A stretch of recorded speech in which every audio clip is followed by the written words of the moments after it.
Hello mga ka-farming.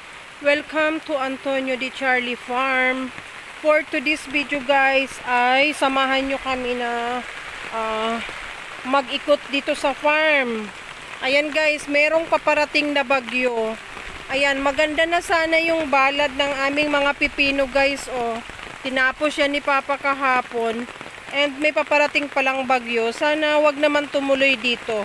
Pero yung direksyon ng bagyo guys ay papunta ng Northern Luzon. Pero sa ngayon ay syempre dadaan dito sa may dagat Pasipiko.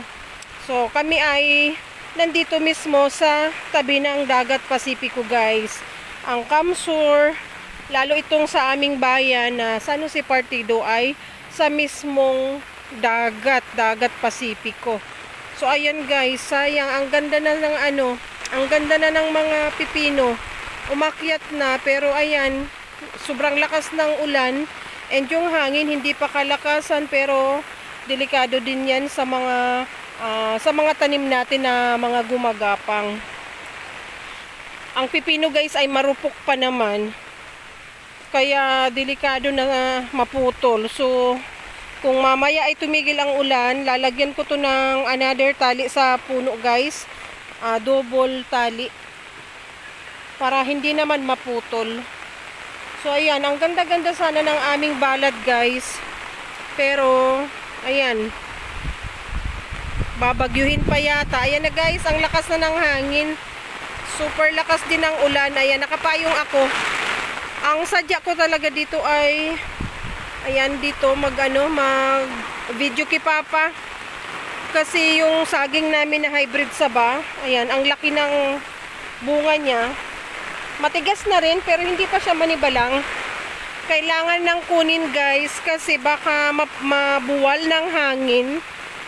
And matamaan pa yung wire ng kuryente namin. So ayan guys, ayan, ang layo namin sa, malayo kami sa kalsada.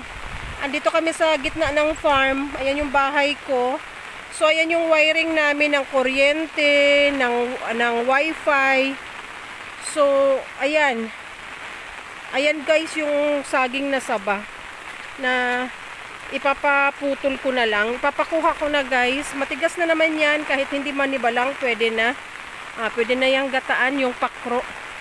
So kahit nagtanggal na si Papa ng mga dahon, kailangan niyang putulin yung mga saging na yan na malapit sa wire ng aming kuryente.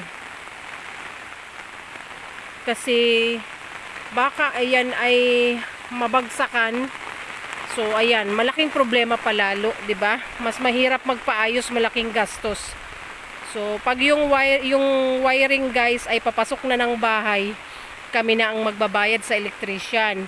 Pero pag ang diferensya ay sa poste, syempre sagot pa yan ng electric company. Sana ba yun si Papa? Ayan, nagtanggal na siya guys ng mga dahon. Balak niya sana hindi muna kunin. Kaso sabi ko katabi yan ng wiring, ng mga wire.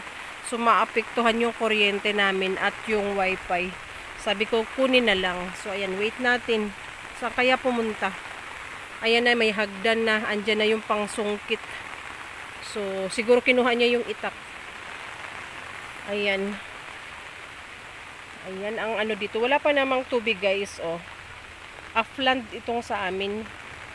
Upland. Ay nako, ang daming masisirang pananim guys. Lalo na yung aming sitaw na nagbunga na. At ito namang pipino na gumapang na. Sana wag naman tumuloy.